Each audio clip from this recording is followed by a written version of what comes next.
বৃষ্টি হলেই এদিক দিয়ে পাহাড়ি ঢলে নেমে আসা পলি মাটিতে সৌদিরা চাষ করেছে তরমুজ, স্থানীয় ভাষায় হাবাব বলে।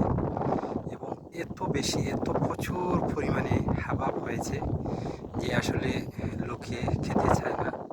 এই যে জমিতে এমনিতেই পড়ে আছে, এই যে দেখেন শো শো হাজার হাজার তরমুজ।